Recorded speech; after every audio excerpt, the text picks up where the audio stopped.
بسم الله الرحمن الرحيم. اللهم صل وسلم وبارك على سيدنا محمد وعلى آله وصحبه وسلم. ازيكم يا أحلى اخوات في الدنيا؟ يا رب دايما تكونوا بألف خير. النهاردة بمشيئة الرحمن هنعمل الفطاير الخطيرة دي. فطاير تحفة جدا ما شاء الله تبارك الرحمن. من لونها كده وشكلها تبان ان هي لذيذة جدا، وده فعلا طعمها مميز وكمان سهلة. ومش هنعملها بعجن ولا خبز ولا فرن ولا اي حاجة. هنسمي بالرحمن ونشوف هنعمل ايه. اول حاجة هنحتاج حبتين من البيض بدرجة حرارة المطبخ، ننزل بيهم في بولة كده وننزل عليهم برشة من الفلفل الاسود علشان طبعا نتخلص من زفارة البيض. هنبتدي نخفقهم كويس جدا زي ما احنا شايفين كده بالمضرب اليدوي لحد ما يبقى معانا خليط سائل كده بالشكل ده. يبقى كده خفقنا البيض بتاعنا. هننزل بكوب من الحليب، والحليب هنا يفضل انه يكون دافي او بدرجة حرارة المطبخ. هننزل كمان بكوب من المية مع الاستمرار في الخفق كده لحد ما المكونات تتجانس. معلقة كبيرة من الخميرة ونقلبها كويس جدا مع الخليط بتاعنا، وننزل عليها بمعلقة كبيرة من السكر. السكر هنا دوره ان هو ينشط معايا الخميرة، يبقى الحليب فاتر هو والمية وكمان الخميرة والسكر، علشان انا هعمل عجينة. طبعا مش هعجن، انا قلت في بداية الفيديو ان ما عنديش عجن خالص، بس هعمل عجينة وعايزاها تخمر. فلازم المكونات تبقى معايا بتساعد بعضها. نزلت بس بطرف المعلقة كده من البيكنج باودر عشان يديني هشاشة للفطاير بتاعتي. هجيب 3 أكواب من الدقيق وانزل بيه عليهم بنص معلقة من الملح، وابتدي كده اقلبهم وانزل بنص الكمية على المواد السائلة بتاعتي واقلبها بالمضرب اليدوي زي ما احنا شايفين. طبعا احنا شايفين لحد دلوقتي ان ما عنديش اي عجن خالص.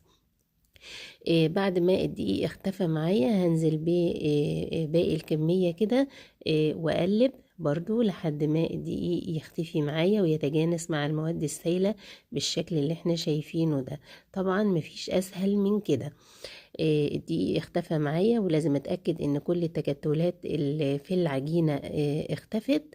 شايفين معايا بحركة سهلة كده بالإيد، مش محتاج معانا لا مضرب ولا أي حاجة. هكمل الدقيق. أنا احتاجت 3 أكواب من الدقيق.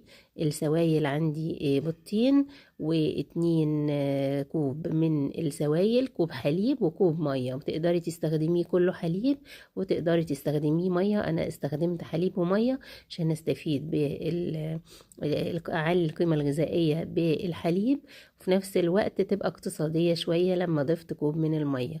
هقلب تقليب كده ألم الجوانب. وده قوام العجينة بتاعتي، اللهم بارك، زي ما احنا شايفين عاملة زي البانكيك كده ويمكن أخف سنة. هسيبها كده على جنب نص ساعة علشان تخمر معايا. احنا حاطين خميرة يبقى لازم نسيبها تخمر. هجيب بقى الخضار اللي هستخدمه. هستخدم قرن فلفل أخضر مع قرن فلفل احمر بلدي او رومي حسب المتاح عندك، ما تكلفيش نفسك خالص. كمان هاخد جزء من الفلفل ده بيبقى حامي وبيدي تست حلو جدا للفطاير او لاي اكله بتبقى طعمها حلو. لو فيها سنه سبايسي كده بتبقى طعمها خطير.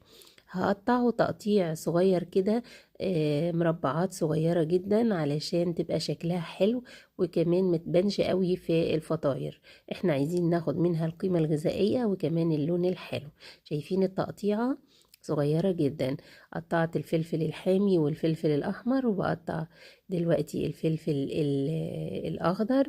وهجيب كمان حبة طماطم تكون حمرة كده ومستوية بس جامدة، يعني تكون لونها أحمر جدا بس تكون متماسكة شوية. وهبتدي برضو أقطعها مكعبات صغيرة برضو علشان كل الخضار يبقى مقاس واحد.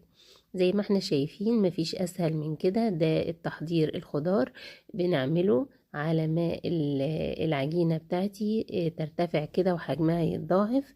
وهنكمل مع بعض الفيديو ونشوف هنعمل ايه. ما شاء الله تبارك الرحمن.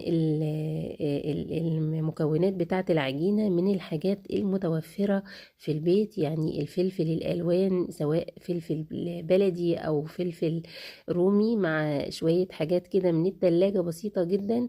أنا جبت كمان كام شريحة كده من اللانشون، وتقدري تستخدميه زي ما هو كده. وتقدري كمان تحطي مع الفطاير دي اي نوع من اللحوم تحبيها. لو عندك مثلا نقانق او سجق بلدي تقدري تستخدميه، بس يفضل طبعا اي نوع من اللحوم. السجق مع او الفراخ او اللحمة المفرومة تكون مستوية، وتضيفيها بعد كده علشان تضمني ان هي مستوية. ضفت كمان بشر كده حبة من البطاطس على السريع كده، وهبتدي اجيب العجينة بتاعتي انزل عليها بكل المكونات اللي انا عملتها. ما شاء الله تبارك الرحمن، الالوان تحفة زي ما احنا شايفين. العجينة كانت رفعت معايا كده وحجمها اتضاعف. هبتدي اقلب بقى كل الخضار فيها، والفطاير دي بتستوعب معاكي اي حاجة، ممكن تضيفي اي مكون مغذي انتي حباه. عندي كده كمان 3 معالق من الجبنة الموتزاريلا، تقدري تحطي اي نوع، اي ميكس جبن مثلا شيدر او رومي، موتزاريلا، كل الانواع متاحة وتقدري تستخدميها حسب الحاجة اللي انتي بتحبيها. طريقة التسوية معايا بقى، بجيب طاسة كده تكون ملمومة شوية، يعني مقاس 24 ما تزيدش عن كده، علشان تديكي الشكل المدور للفطيرة وما تكونش واسعة قوي، وتقدري تتحكمي فيها وتقلبيها. معلقة من الزيت بسيبها تسخن، وبعد كده بصب كبشة كده واحدة بس من الخليط اللي عندي، واسيبها تتشمع من تحت. ولما تتشمع بقلبها بهدوء جدا على الوش التاني لحد ما تستوي.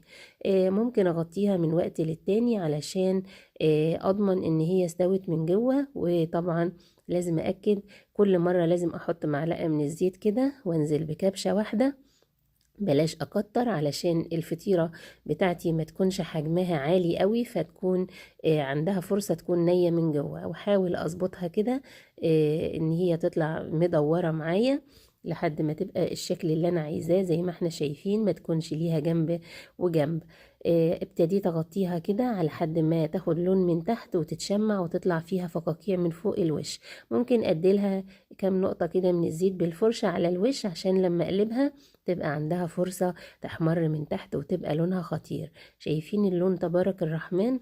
ما أحلاه، تحفة جدا، والريحة خطيرة. كل مرة منساش إن أنا أقلب الخليط وأحط معلقة من الزيت في الطاسة، وأقلب بقى الفطيرة بعد ما تتشمع من تحت على الوش التاني.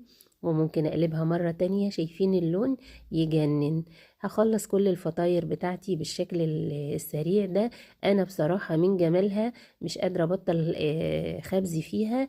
سهلة جدا وشكلها مريح، وكمان لونها يجنن وريحتها تحفة، وكمان كان طعمها مميز قوي. خلصت الكمية كلها، 3 أكواب من الدقيق عملوا لي الكمية التحفة دي زي ما احنا شايفين. اللهم بارك. فطاير سهلة جدا، فطاير الطاسة بدون عجن، بدون فرد، بدون فرن، عملناها سهلة جدا واحنا واقفين كده، ما كملتش يعني 10 دقايق تسوية، وعملناها بالإيد بدون ما نتعب في أي حاجة. شكلها شهي جدا وطعمها مش قادرة اوصف لكم جماله، كان مميز جدا، فيها كل العناصر الغذائية. انا شخصيا مش هبطل اعملها، من طعامتها متكاملة جدا، فيها كل العناصر الغذائية من بروتين ونشويات وخضار، وكمان سهلة جدا، وطريقتها مفيش اسهل من كده. اتمنى النهاردة الفيديو البسيط ده يكون نال اعجابكم، وياريت تجربوها هتعجبكم جدا. وكمان ما تنسونيش بقى من اللايك والشير، ونتقابل دايما ان شاء الله على خير. وختاما، سبحانك اللهم وبحمدك، أشهد أن لا إله إلا أنت، أستغفرك وأتوب إليك، والسلام عليكم ورحمة الله.